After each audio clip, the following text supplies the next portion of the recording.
Hello and welcome to another episode of the Reverse Mentor Lab, where we engage with thinkers from around the world to explore how leaders of today can learn from leaders of tomorrow. You're back with your hosts. I'm Joshua. And I'm Jens. Welcome back to another episode of the Reverse Mentor Lab. Today we've got an interesting topic lined up for you. We'll cover a broad-ranging discussion about change, systems, and radical collaboration. I'll ask Jens to introduce the guest that we've got lined up to help us tackle this topic. Today's guest is a young thinker again, and I have been working with her in the past. So she was my reverse mentor, which is an interesting concept in this podcast episode. She's grown up in Russia, has worked in different countries, and is now living in the Netherlands in Amsterdam. Please welcome to the podcast, Darina Nekhai. Hey, Darina, welcome to the podcast. Great to see you again. How are you doing?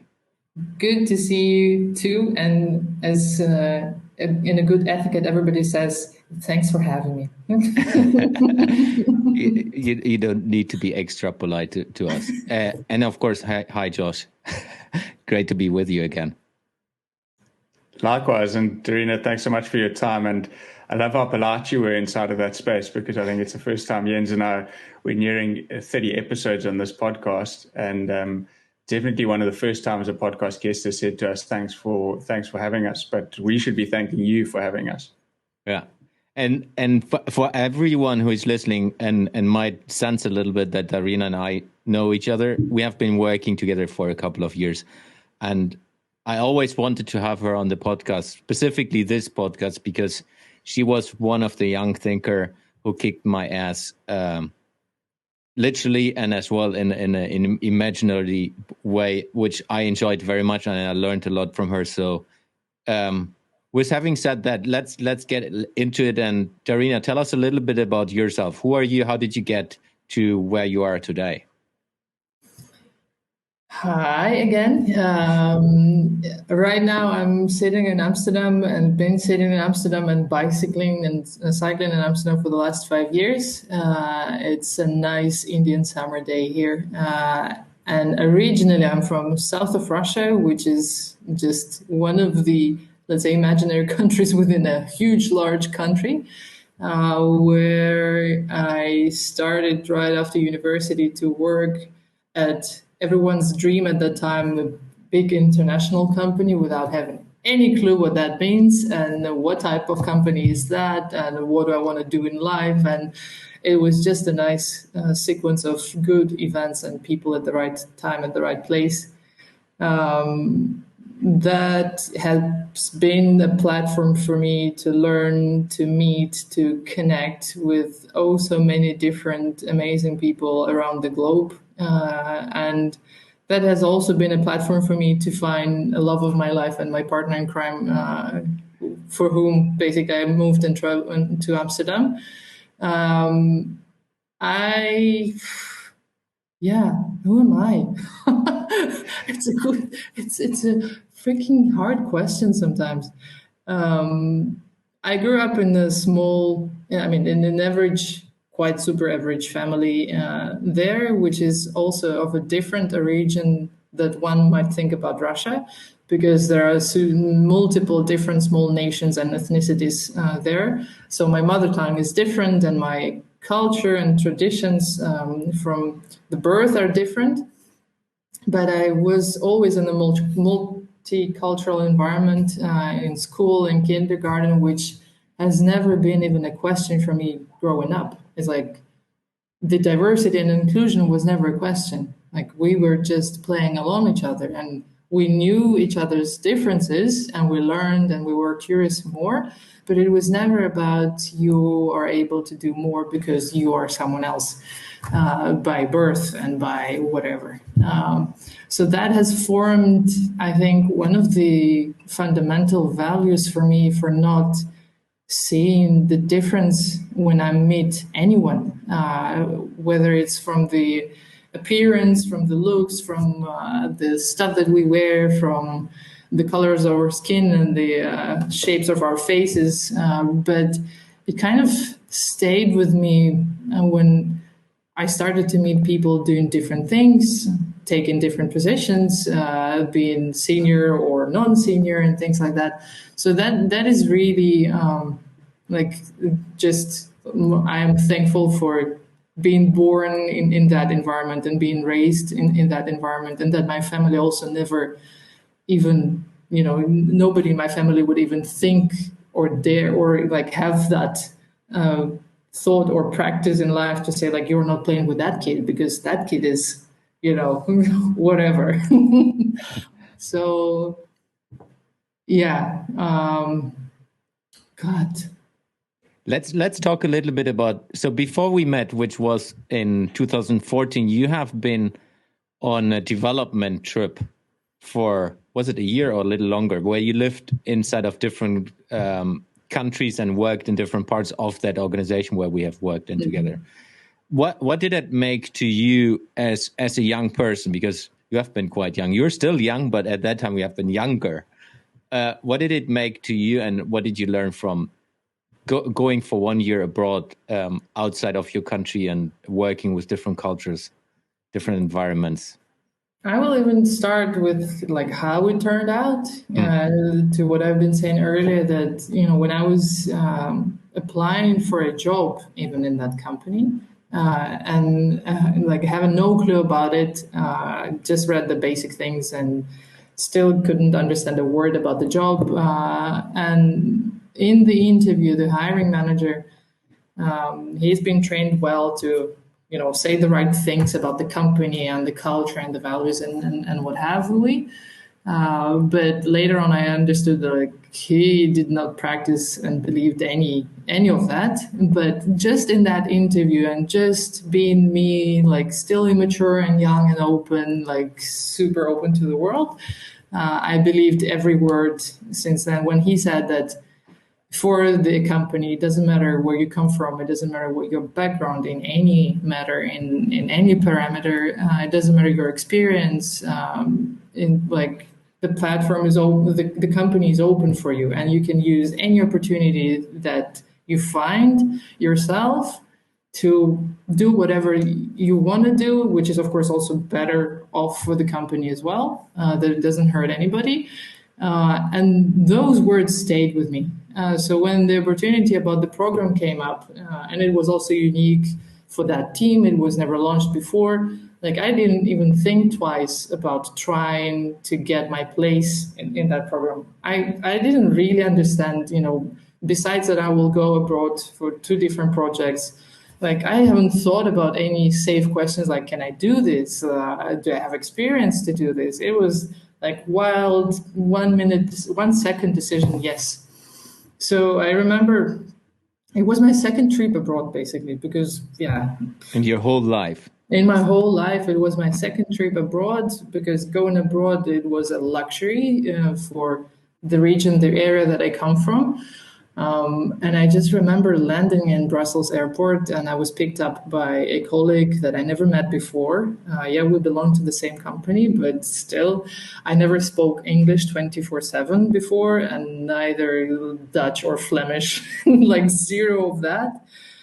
And it was just a feeling of like surreal. It like the outskirts of the Brussels airport environment, like looking at everything was super different. Everything was completely new, and I was on my own, yet definitely guided and supported by the colleagues, but still like, here's the place that you're going to leave for the next 6 months, which was in Antwerp. And I was to do a project in Antwerp store there, in a unit there.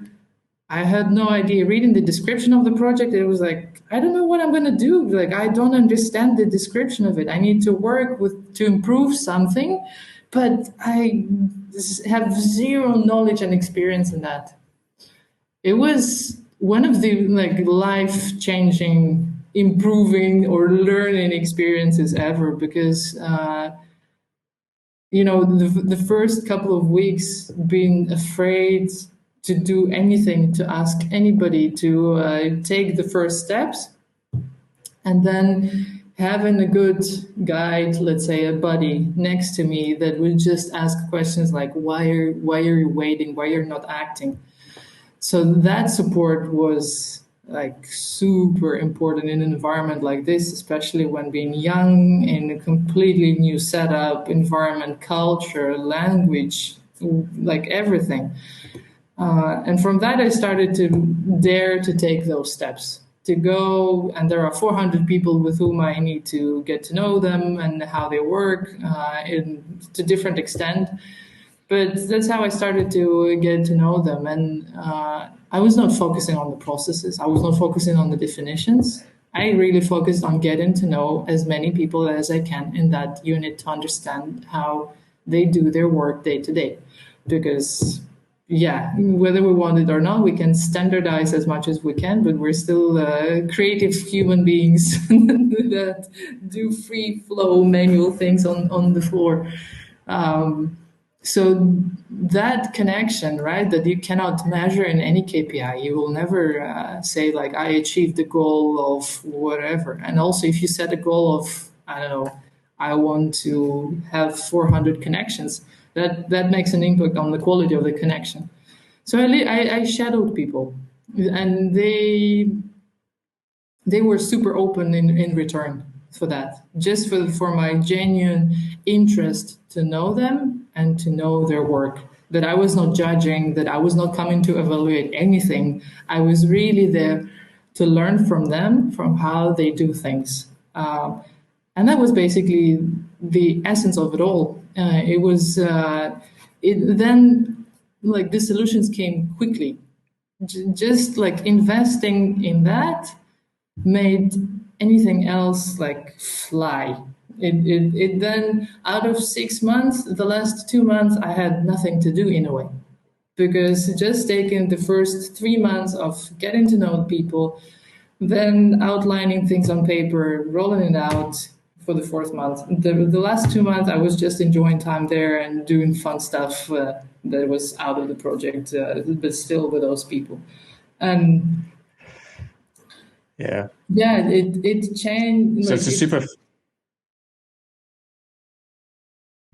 super fascinating, Darina. And I just want to circle back to something that you mentioned around this open space and the way that you approached it with such curiosity, and maybe to pick your brain a bit and say, what were some of the foundational elements inside of that curiosity? You mentioned that you were just really curious about wanting to learn and wanting to meet people, but was there something specific in the way that you approached it which maybe developed out that curiosity over time?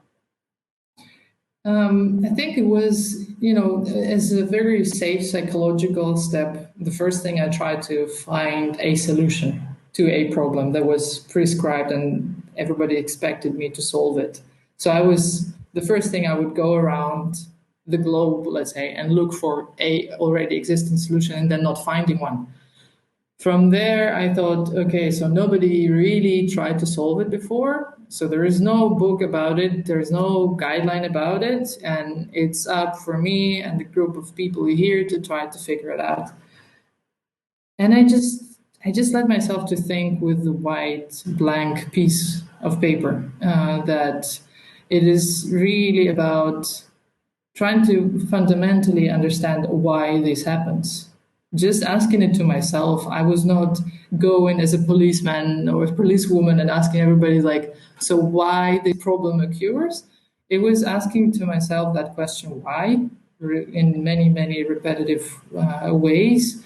And then collecting all the pieces of the puzzle, why that happens, and going like beyond, deeper than the surface, beyond the processes and the emails and all that, but actually looking into people's behavior, people's behavior and patterns, how people did things. So yeah, again, the question why and the blank page.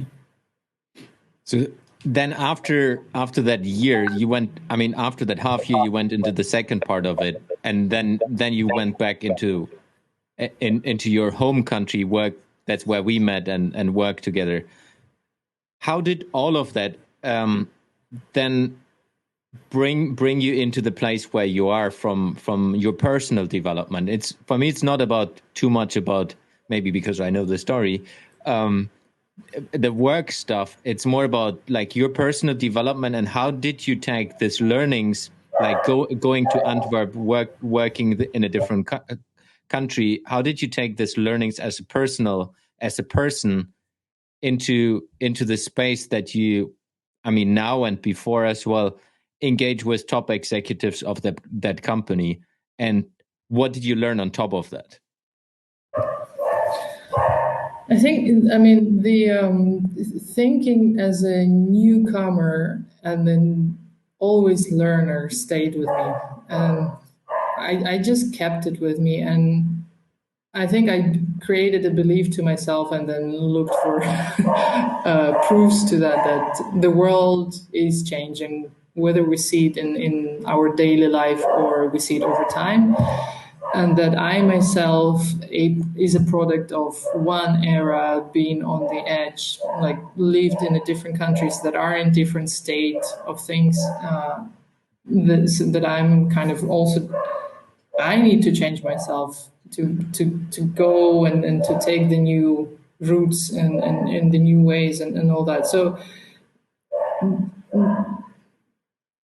I took like the forever learner. And it's not like I set a frame to myself, but it's more to keep that curiosity, to continue asking all those questions. I think that's what stayed with me and took me to all the places the last 5 to 7 years. But also the other red thread, when I look back and I see that, I think in some ways, I always did last 7 years the work that was about, okay, so if this happens, why does it happen? Because we as people created certain systems, policies, behaviors, like structures.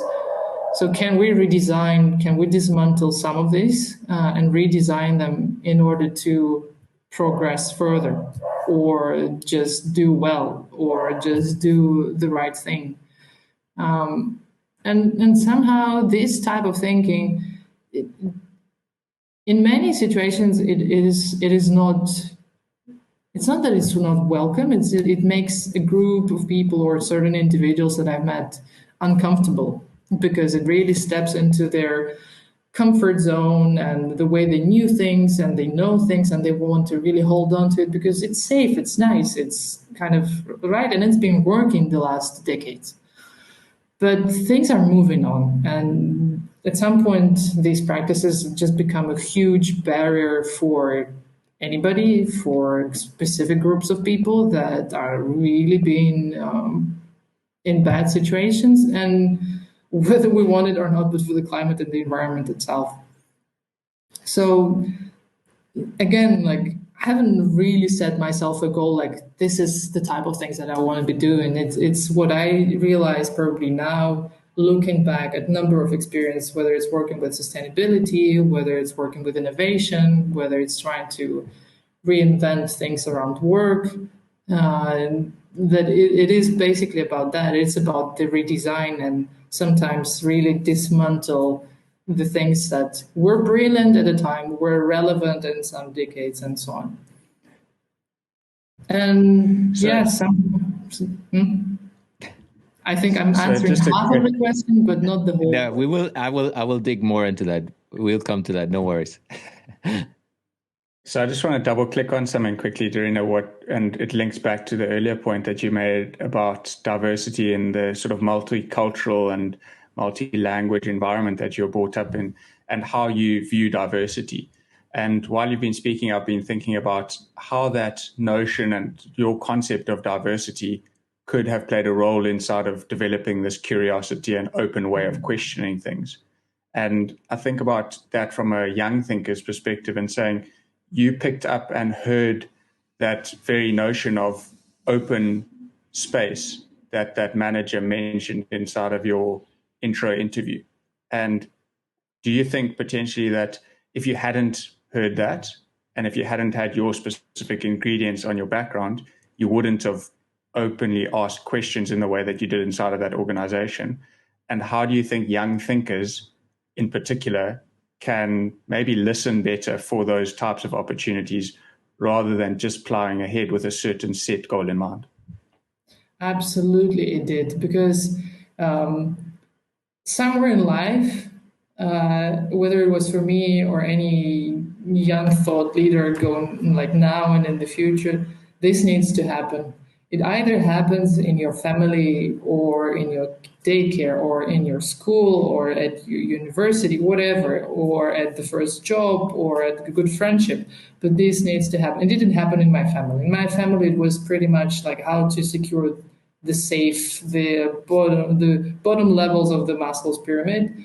It was pretty much about the copy-paste because my parents were the product of a copy-paste, very industrial environment. They were not about the free flow and how to reinvent things and so on. So I was not, my education was also the Soviet era education. Learn things by heart, know the template, which was like super quality, but again, it was not asking questions of students, what do you think about it? So in that interview, it was one of the first times basically when it was a notion to me like, oh, really? So I should not just believe and follow the templates. Or was that even possible? So I think that is just like fundamentally important, whether it's a structure, context, family environment, or even just one person that can make such a difference for you to be able to kind of feel that and take it. But also now, whether it comes through the podcast or any type of media, create a space like this for yourself then.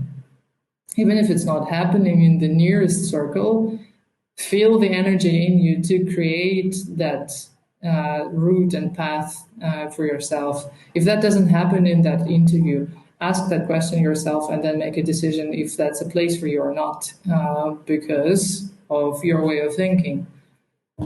So yeah, these are my thoughts. I would like to ask you a question around reverse mentorship, which is one of the topics Joshua and I are working with. And of course, I mean, the podcast is called the Reverse Mentor Lab. So it's like a laboratory where we explore that topic. I mean, you have been one of the first reverse mentors for me in the good old days when we together lived in Moscow. So how did you do that? I mean, I understand you did that naturally. Like we didn't have a formal. I was your manager, but it's kind of you have taught me so much, and with like your views and your ways of thinking. How did you do that intentionally? Did you do that by default, or how did that happen? And as well, a question after that is like, how did you do that then with the top executives? Because I was not a top executive. Yeah, again, like we even haven't called it that way, right? In those days, for reverse mentorship. I remember clearly one of the moments that you and I had when you were to conduct a yearly review and a development talk, where you challenged me to say that, you know, my goal should be that in 5 years' time or whatever years' time that I have to reach a managerial position. Where like right in that conversation, when you said it like a pre-made decision for me, I was like just reacting it emotionally immediately. Why? Because like I haven't had a thought in my head like I want to be a manager or that's exactly the only path of developing and progressing in career. But I think one of the key things there, and maybe that's one of the answers, because I don't have like an answer to a question, that the moment you make a decision in a way for someone, and it might have been very unconsciously, right? It's not like it was your style. It could simply be an unconscious thing in the way you did things. But you made a decision for me. That's how it came across to me. You haven't included me in that train of thought. So you haven't really met me where I am and what my priorities, concerns, wishes are about my development in my career, that my system fought back immediately. It was like a reaction. It was not a well thought through, planned tactic. So I think that was one of the key points how the reverse way happened, and at the same time,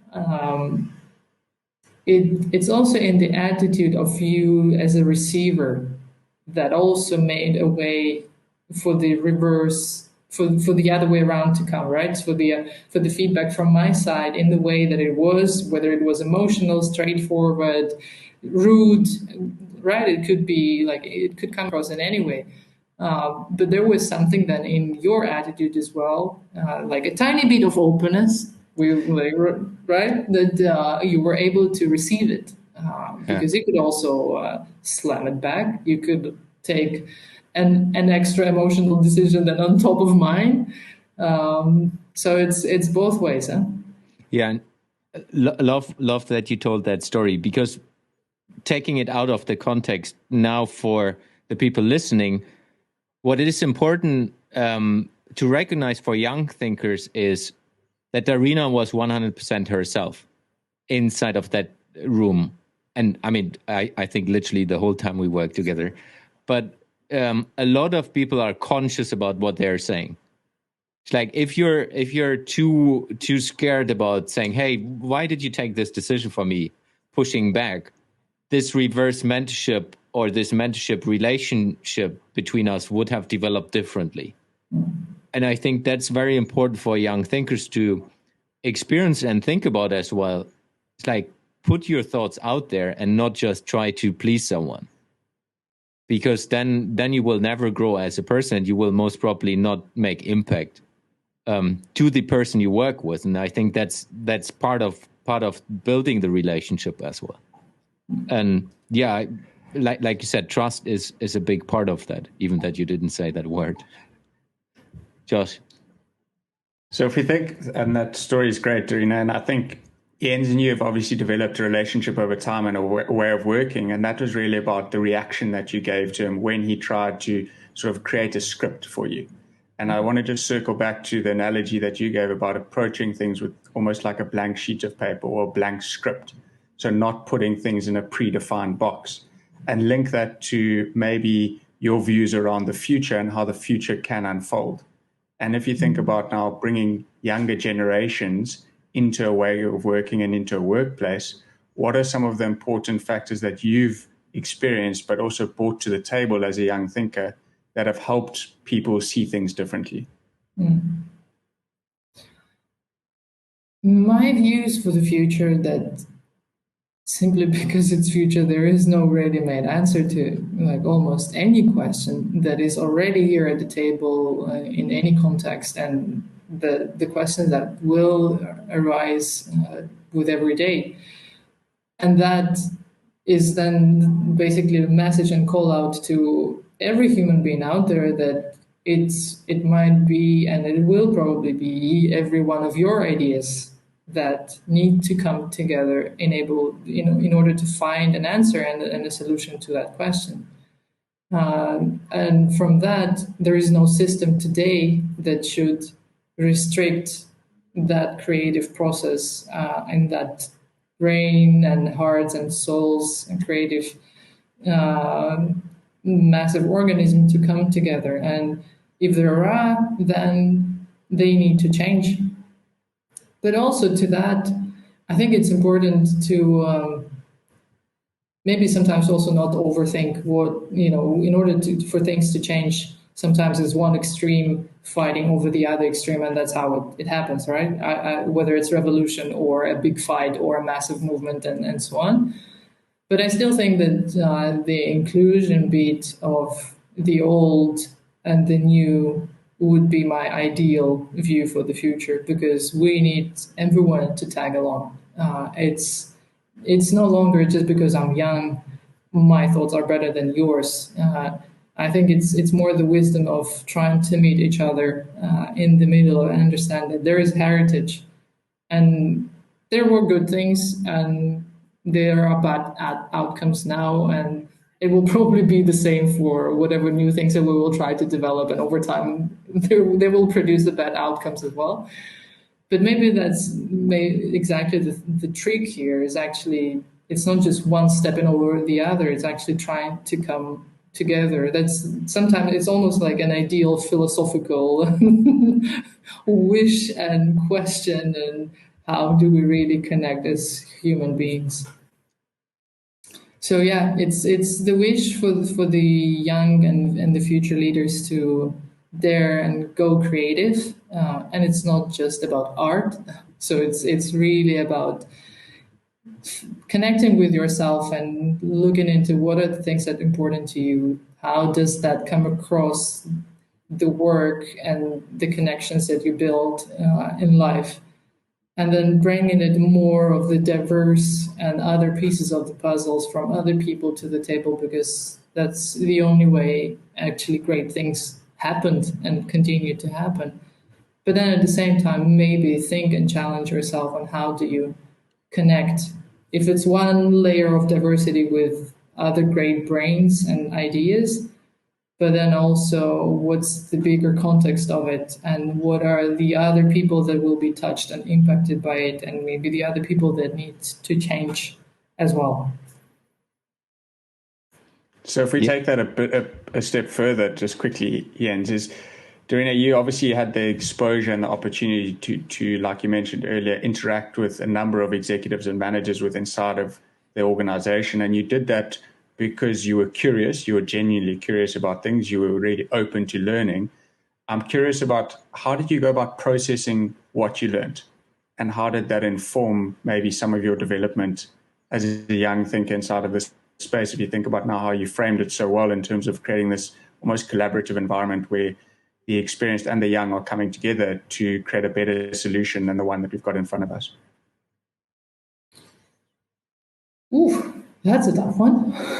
I think the way things have happened with me when I learn about all these things is that consciously and unconsciously I try to be the mediator then around, let's say, if I take the imaginary table with all those different stakeholders with all their differences, it's to mediate that we're not getting stuck either in old or in the new only, but actually try to facilitate then the intersectionality, like the connections across the old and the new, but also the ideas, because the idea would also benefit from the diversity, like when it's really, different pieces of the puzzle and different colors come together into one. So I think with all of that, learning is just constantly trying to broaden the way of thinking and not limit ourselves to the only things that we know, whether it's the old guideline or guidebook or the new startup. So trying to find the connections in between. That's probably how I process it. One of the ways, I don't know the others yet. Yeah, I would like to get us to the end of the podcast, and we always ask our guests on, do you have a challenge? Do you have something where you would like to ask our listeners about, like, hey, do this, do that, challenge yourself to think differently? What is the challenge you would like our listeners to think about and do? I will just share the challenge of myself that I set out to myself, and it is around the climate and the urgent actions that we need to take. We, meaning really the humanity, and it's every other industry and every other individual, because I don't think there is anything more important than that. And it's a challenge to really constantly, daily think what's really important and where you really need to focus your energy and efforts, and bring more of the people along with you on that challenge. It's this one, and actually the second one that I have, because I'm greatly inspired, and I have, let's say, have no knowledge, almost no knowledge about the tech and all the crazy things that are probably in the development and the test, but I'm greatly inspired by a person named Jaron Lanier that I came across randomly, and I feel that he has a very different way of thinking, let's say, out of the mainstream Silicon Valley way of thinking and doing. So I'm just educating myself, and the challenge is more, how do we really utilize and design and create tech for the better of planet and the people? Because it's also one of those philosophical, historical running around in circles, creating one system, thinking it's a good system, and then corrupting it and and trying to reinvent it. So I think we have already created something with it when it comes to digital economy and how we defined it and so on. But if this is the future, then maybe we need to start thinking already now how to stay conscious about inequalities that it might create, and maybe it will be just yet another stupid system. So maybe we want to design it in a better way and change it already now, start changing it already now. So these two. Love that. Darina, it was a pleasure to have you on the podcast. We could do like 2 hours more, and we will definitely do that, but without recording, to go more into details. Mm-hmm. Thank you very much for joining us on the podcast, and looking forward to meet you again. Anything from you, Joshua, before we close up? Yeah, my mind is running, and I think the word curiosity came up a number of times inside of this space. And as Darina, as I'm sure Jens may have mentioned to you, I like to connect things, and I think you've been extremely generous with your time and extremely generous in sharing your learnings. And hopefully that can also help a lot of other young thinkers and maybe some experienced thinkers out there, because one of the things that you mentioned right at the end of the conversation was around broadening your way of thinking. And that doesn't come easily to everyone. And I think that consciously and doing things with intent is sometimes the best way to start things. And you've definitely been very generous in terms of what you've shared. And we'll have to have you back sometime to dig a little deeper into some of your other lessons and unpack and dissect some of your thinking, because it's quite remarkable. So thanks so much for your time. And hopefully we'll be able to also support some of the sustainability initiatives going forward inside of the Reverse Mentor Lab with some of the guests that we have on here. The pleasure is mine. Drinks on me whenever you're around. We'll come back to that. Thank you. Thank you both. Thanks for listening and joining us on the journey that is the Reverse Mentor Lab. If anything fascinated you in the discussion that we had today, you're welcome to set up a 15-minute coffee chat with us. Our emails are in the show notes, and you can also connect with us on our website, thexyzplayground.com.